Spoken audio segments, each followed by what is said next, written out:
Microsoft Excel tutorial সিরিজে আপনাকে স্বাগত। আমরা এমএস এক্সেল এর উপর একটি সিরিজ টিউটোরিয়াল শুরু করতে যাচ্ছি। এখানে বেসিক থেকে শুরু করে অ্যাডভান্স লেভেল পর্যন্ত বিস্তারিত আলোচনা করা হবে। মূলত আজকের এই ভিডিওতে এমএস এক্সেল এ ব্যবহৃত কিছু শর্টকাট নিয়ে আলোচনা করা হয়েছে, যা শিখে আপনি খুব দ্রুততার সাথে এক্সেলের কাজ করতে পারবেন। Welcome to White State, an easy way to success. Dear viewers, আমাদের চ্যানেলে A to Z MS Word shortcut নিয়ে ইতিপূর্বে বিস্তারিত আলোচনা করা হয়েছে। যারা টিউটোরিয়ালটি এখনো দেখেননি তাদের জন্য ডেসক্রিপশন বক্সে লিংক দেওয়া আছে, সেখান থেকে দেখে নিতে পারেন। তো বন্ধুরা, চলুন শুরু করা যাক আজকের প্রথম পর্ব। কন্ট্রোল এ প্রেস করলে সম্পূর্ণ সিলেক্ট হয়। তবে এখানে একটি বিষয় লক্ষণীয়, যদি টেবিল তৈরি করা থাকে, যেমন একটি টেবিল তৈরি করা আছে, এখানে ক্লিক করার পরে আমি যদি কন্ট্রোল এ প্রেস করি তাহলে এই টেবিলটা সিলেক্ট হবে, আর এ পাশের টেবিলে ক্লিক করে কন্ট্রোল এ প্রেস করলে এই পাশের টেবিলটা সিলেক্ট হবে। তবে যদি টেবিল তৈরি করা না থাকে তাহলে যেখানে সিলেক্ট করা থাকুক সেখান থেকে কন্ট্রোল এ প্রেস করলে পুরো অংশটুকুই সিলেক্ট হবে। কন্ট্রোল বি মূলত ব্যবহৃত হয় বোল্ড করার জন্য অথবা বোল্ড রিমুভ করার জন্য। যেমন আমি এটি সিলেক্ট করার পরে এখানে বোল্ড দেখাচ্ছে, আমি যদি কিবোর্ড থেকে কন্ট্রোল বি প্রেস করি তাহলে একবার বোল্ড হবে আর একবার বোল্ড রিমুভ হবে। Next control C. আমরা জানি কন্ট্রোল সি তে কপি হয়, আমি তবুও একটি কপি করে দেখাচ্ছি। আমি যদি এই টেবিলটা কন্ট্রোল এ দিয়ে সিলেক্ট করে তারপরে কন্ট্রোল সি দিয়ে কপি করে এপাশে কন্ট্রোল ভি দিয়ে পেস্ট করলাম, এখানে পেস্ট হয়ে গেছে। বন্ধুরা, এখানে পেস্টের বেশ কিছু অপশান আছে, অপশানগুলো স্টেপ বাই স্টেপ আমরা দেখাইতে পারি। যে এটা ক্লিক করলে শুধুমাত্র ফর্মুলা পেস্ট হবে, এটা ক্লিক করলে ফর্মুলার সাথে ফরম্যাটিং, নাম্বার ফরম্যাটিংটা পেস্ট হবে, এটার সোর্সে যে ফরম্যাটটা আছে সেটা পেস্ট হবে, এটা বর্ডার থাকবে না, যেমন বর্ডার নাই, রিমুভ হয়ে গেছে। এটাতে আগের যে সোর্সে যে কলামের উইডথটা আছে ওই উইডথটা থাকবে, সেই উইডথটা ফিরে আসলো। এরপরে এটা হলো ট্রান্সপোজটা এর জন্য ব্যবহৃত হয় যে কলামটা রো বা রোটা কলাম। আমি একটু দেখাই আপনাদের। এই যে আগে যেখানে ডেটগুলো দেখুন লেফট অ্যালাইনমেন্টে ছিল, সেটা ডেটগুলো এখন উপরে রো বরাবর হয়ে গেছে, আর যেটা কলামে ছিল সেটা রোতে চলে আসছে। এরপরে শুধু ভ্যালুস এবং নাম্বার ফরম্যাটিং, ভ্যালুস এবং সোর্স ফরম্যাটিং। শুধু ভ্যালুসটা দেয়া হলে বা ভ্যালুস এর নাম্বার ফরম্যাটিং করলে সেক্ষেত্রে কোনো ফর্মুলা আসে না। এছাড়া ফরম্যাটিং এর আরো কিছু অপশন আছে, যেমন এখানে ক্লিক করলে কপি অংশটুকু পিকচার আকারে সেভ হবে, যেটা কোনো চেঞ্জ করা যাবে না। আর এটাতে ক্লিক করলে পিকচার আকারে সেভ হবে, তবে যদি সোর্স ফরম্যাটিং এ চেঞ্জ হয় তবে এখানেও চেঞ্জ হবে, তবে এখানে আলাদাভাবে কোনো চেঞ্জ হবে না। এটা একটা বিশেষ দিক। নেক্সট কন্ট্রোল ডিটা খুব মজার একটা জিনিস। কন্ট্রোল ডিতে মূলত ডুপ্লিকেট হয়। আমরা এখানে সিলেক্ট করার পরে যদি কন্ট্রোল দিয়ে দিই তাহলে উপরের অংশটুকু ডুপ্লিকেট হচ্ছে, আবারও যদি দিই উপরের অংশটুকু ডুপ্লিকেট। এটা যদি আমি অনেকগুলো কলাম একসাথে সিলেক্ট করে ডুপ্লিকেট করতে চাই সেক্ষেত্রেও কন্ট্রোল ডি দিলে ডুপ্লিকেট হয়ে যাবে, যেটা কপি হিসেবে ব্যবহৃত হয়। নেক্সট কন্ট্রোল ই। এখানে যদি আমি কন্ট্রোল ই প্রেস করি তাহলে এখানে সিরিজ আকারে ফিল আপ হয়ে যাবে। দেখুন একটা লেখা আছে, বাকিটা সিরিজ আকারে ফিল আপ হয়ে যাচ্ছে শুধুমাত্র কন্ট্রোল ই প্রেস করার কারণে। এখানেও যদি দিই কন্ট্রোল ই তাহলে ফ্রিজ আকারে অন্তত দুইটি লেখা থাকতে হবে, তাহলে কন্ট্রোল ই দিলে যে সিরিজটা থাকবে সেই সিরিজটাই পেস্ট হবে।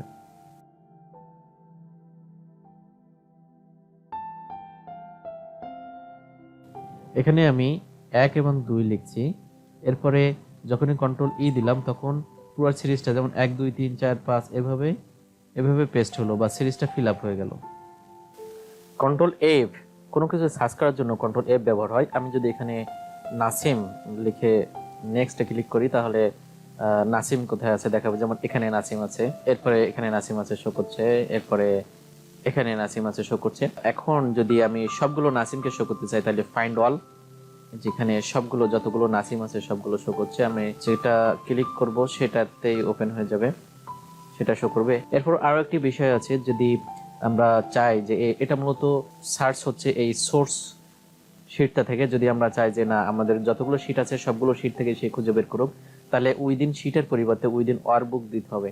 এরপরে সার্চ দিলে সে সবগুলো খুঁজে নিয়ে আসবে। আমি এখানে একটু চেঞ্জ করে দিই, আমি এখানে ইস্ট দিলাম এবং ফাইন্ড অল ক্লিক করলাম, দেখাচ্ছে যে আগের শিট সহ ড্যাশবোর্ডও ইস্ট আছে, ইস্টটা বের করছে। এবং এখান থেকে আমরা যেটাতে ক্লিক দেবো মূলত সেটাই সে শো করবে। আমরা এটা বিস্তারিত দেখতে চাইলে দেখতে পারি। এটা সেল নাম্বারটা এখানে দেওয়া আছে, কত নাম্বার সেল, কত শিট এবং সেল নাম্বারও দেওয়া আছে। আমরা সেই শিটে সেই সেল নাম্বারে ক্লিক করলে সরাসরি সেখানে শো করবে। নেক্সট কন্ট্রোল জি। কন্ট্রোল জি মূলত গো টু ডায়ালগ বক্সটাকে নিয়ে আসে। এখানে আমরা যে রেফারেন্স নাম্বারটা দিব সেই রেফারেন্স বক্সে নিয়ে যাবে। এই রেফারেন্সটা মূলত এখানে আছে, এখানে যে রেফারেন্সটা আমরা নিয়ে যেতে চাই সেই রেফারেন্স। যেমন আমি যদি এখানে C100 দিই তাহলে আমার সি কলামের 100 রোতে নিয়ে যাবে। এই যে এখানে নিয়ে আসছে সি কলামের 100 রো। কন্ট্রোল এইচ, কন্ট্রোল এইচটা ব্যবহৃত হয় মূলত রিপ্লেস করার জন্য। আমরা আরিফের পরিবর্তে যদি করিম দিতে চাই তাহলে করিম রিপ্লেস হবে। প্রথমে আমরা একটু দেখে নিই যে আরিফ কোথায় আছে। নেক্সটে ক্লিক করলে এই যেখানে আরিফ আছে। আরিফের পরিবর্তে যদি আমরা করিম করতে চাই রিপ্লেস দিলে ওখানে করিম হয়ে যাচ্ছে। নেক্সট যদি আমরা দিয়ে রিপ্লেস দিলে এখানে করিম হয়ে যাচ্ছে। কোথায় করিম হলো? এই যেখানে করিম হচ্ছে। নেক্সট এখানে করিম হচ্ছে। এরকম যত জায়গায় আরিফ আছে সবগুলো যদি একসাথে করিম করতে চাই সেক্ষেত্রে রিপ্লেস অল দিলে সব জায়গায় করিম হয়ে যাবে। 1190টি রিপ্লেসমেন্ট হয়ে গেছে। কন্ট্রোল আই, কন্ট্রোল আই মূলত ইটালিক করার জন্য ব্যবহৃত হয়। এটি কন্ট্রোল 3 লিখলেও হবে, কন্ট্রোল 3 দিলেও একবার ইটালিক হবে এবং একবার ইটালিক রিমুভ হবে। কন্ট্রোল কে, কন্ট্রোল কে মূলত ব্যবহার হয় লিঙ্ক বিল্ড আপ করার জন্য।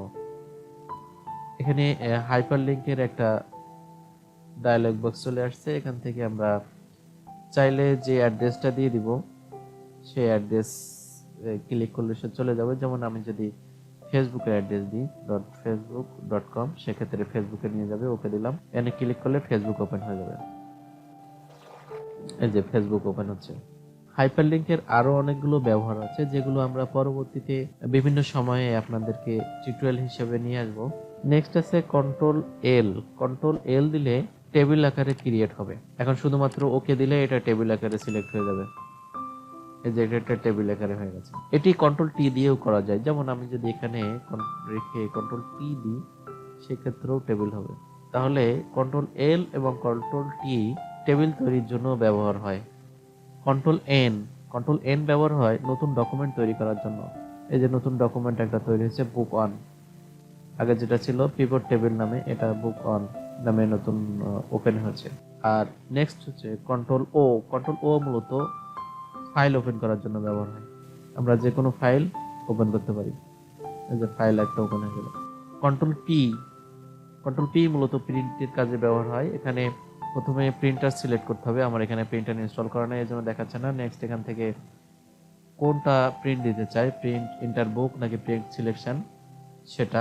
নেক্সট আছে হচ্ছে পেজ নাম্বার থেকে প্রিন্ট দেওয়া যেতে পারে, 1 নাম্বার 2 নাম্বার পেজ। আমরা সিলেক্ট করে নিয়ে আসি, এতটুকু সিলেক্ট করলাম। সেক্ষেত্রে যদি কন্ট্রোল পি দিই এবং এখানে যদি আমরা সিলেকশন প্রিন্ট সিলেকশন দিই তাহলে শুধুমাত্র ওইটুকু সিলেকশনটুকুই দেখাবে।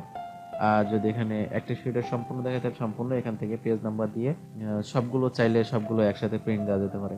এখানে প্রিন্টে ক্লিক করলে প্রিন্ট হবে। কন্ট্রোল কিউ, কন্ট্রোল কিউ দিলে ফরম্যাটিং এর অপশনগুলো দেখায়। এখানে ফরম্যাটিং এর অপশনগুলো আছে, কালার চেঞ্জ করা যাবে, ডাটা বার, কালার, আইকন সেট ইত্যাদি ফরম্যাট আছে। চার্টের ফরম্যাট আছে, চাইলে চার্টটা কেমন হবে দেখা যেতে পারে। টোটাল ভ্যালুটা দেখা যায়। কন্ট্রোল আর, কন্ট্রোল আর এ রোতে লেফট রোতে যেটা আছে সেটা রাইট রোতে পেস্ট হবে, যেটা পেস্ট হয়ে গেল। নেক্সট কন্ট্রোল এস, আমরা জানি কন্ট্রোল এস ব্যবহার হয় সেভ করার জন্য। এখানে এর আগে সেভ করা আছে, আমি একটা নিউ ডকুমেন্ট ওপেন করে দেখাই। কন্ট্রোল এন, এখানে আমরা কিছু টাইপ করলাম। এরপর যদি আমরা কন্ট্রোল এস প্রেস করি সেভ অপশন চলে আসবে। বন্ধুরা, সেভ করা না থাকলে প্রথমবার কন্ট্রোল এস প্রেস করলে সেভ অ্যাস অপশনটা আসে। এখানে আমরা যে কোনো জায়গা থেকে সেভ করতে পারি। আমি ব্রাউজ দিয়ে ডেস্কটপ রাখলাম আপাতত। ডেস্কটপে বুক 2 আমি এটাকে শর্টকাট নামে সেভ করে রাখলাম। নেক্সট টাইম আমরা যখনই কন্ট্রোল এস প্রেস করবো শুধু সেভ হবে, সেভ অ্যাসটা আসবে না। পরবর্তীতে নাম চেঞ্জ করার প্রয়োজন হলে বা সেভ অ্যাস করার প্রয়োজন হলে আমরা কিবোর্ড থেকে F12 প্রেস করতে পারি, অথবা ফাইলে যে সেভ অ্যাস প্রেস করতে পারি, সেক্ষেত্রে আমরা সেভ করতে পারবো। নেক্সট কন্ট্রোল টি, এর আগে আমরা বলেছি কন্ট্রোল টি ব্যবহৃত হয় মূলত টেবিল ক্রিয়েট করার জন্য। যে আমরা এই অংশটুকু যে টেবিল আকারে নিয়ে আসতে চাই, কন্ট্রোল টি দিলে এটা টেবিল আকারে সিলেক্ট হয়ে যাবে এবং ওকে প্রেস করলে টেবিলটা ক্রিয়েট হয়ে যাবে। কন্ট্রোল ইউ ব্যবহার হয় মূলত আন্ডারলাইনের জন্য। কন্ট্রোল ইউ, যে কন্ট্রোল ইউ আন্ডারলাইন হয়ে গেল। এটাতে যদি আন্ডারলাইন করতে চাই control U underline.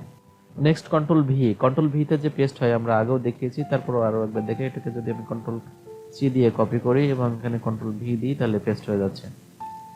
Next control W, control ডাব্লিউতে মূলত যে ওয়ার্কবুকটা চালু আছে এটা ক্লোজ হয়ে যাবে। সেক্ষেত্রে আমাকে একটা ওয়ার্নিং দিবে যে আমি এটা সেভ করতে চাই কিনা। যেহেতু আমি কিছু কারেকশন করছি বা আপডেট করেছি, আমি সেভ দিলাম, ক্লোজ হয়ে গেল। কন্ট্রোল এক্স, কন্ট্রোল এক্সতে মূলত কাট হয়। যেমন আমরা যদি এই অংশটুকুকে কাট করতে চাই, কন্ট্রোল এক্স দিলাম, কাট হয়ে গেল। কিন্তু ওয়ার্ডের মতো এটা সাথে সাথে রিমুভ হয়ে যায় না পেস্ট না করা পর্যন্ত। এখানে যদি আমি পেস্ট করি দেন রিমুভ হয়ে যাবে। এই কন্ট্রোল ভি দিয়ে পেস্ট করলাম, সেটার ক্ষেত্রে আগের অবস্থান থেকে রিমুভ হয়ে গেছে। ওয়ার্ডে এটা সাথে কাট করার সাথে সাথে কাট হয়ে যায়। যেমন আমি যদি এখানে কন্ট্রোল এক্স দিই, কাট করার সাথে সাথে কাট হয়ে গেল। কন্ট্রোল ওয়াই, কন্ট্রোল ওয়াই এর আগে আমরা একটু কন্ট্রোল জেড দেখি। কন্ট্রোল জেডটা হলো আনডু। কন্ট্রোল জেড দিলাম, আগের অবস্থানে ফিরে আসছে। কিন্তু আমি আগের অবস্থানে ফিরতে চাই না, সেক্ষেত্রে আমি যদি কন্ট্রোল ওয়াই দিই তাহলে আবার পূর্ব অবস্থানে ফিরে যাবে। একটা হলো কন্ট্রোল জেড আনডু আর কন্ট্রোল ওয়াই রেডু বা আগের অবস্থানে ফিরিয়ে নিয়ে যাওয়া। রিপিট অথবা repeat the last command or action, last কমান্ডটাকে সে রিপিট করে যদি সম্ভব হয়। ডিয়ার লিসনার্স, এতক্ষণ যে শর্টকাটগুলো নিয়ে আলোচনা করা হয়েছে তার একটি পিডিএফ কপি তৈরি করে ভিডিওর নিচে ডেসক্রিপশন বক্সে লিংক দেওয়া আছে। আপনারা চাইলে সহজেই ডাউনলোড করে ব্যবহার করতে পারবেন। এতক্ষণ আমাদের সাথে থাকার জন্য আপনাকে ধন্যবাদ। এ টু জেড এমএস এক্সেল শর্টকাটের প্রথম পর্ব এখানে শেষ। পরবর্তী পর্ব দেখানোর আমন্ত্রণ জানিয়ে এখানেই শেষ করছি। তবে শেষ করার আগে এখনো যারা আমাদের চ্যানেল সাবস্ক্রাইব করেনি তাদেরকে সাবস্ক্রাইব করার জন্য অনুরোধ করছি। আর যারা ইতিমধ্যে সাবস্ক্রাইব করেছেন তাদেরকে অসংখ্য ধন্যবাদ।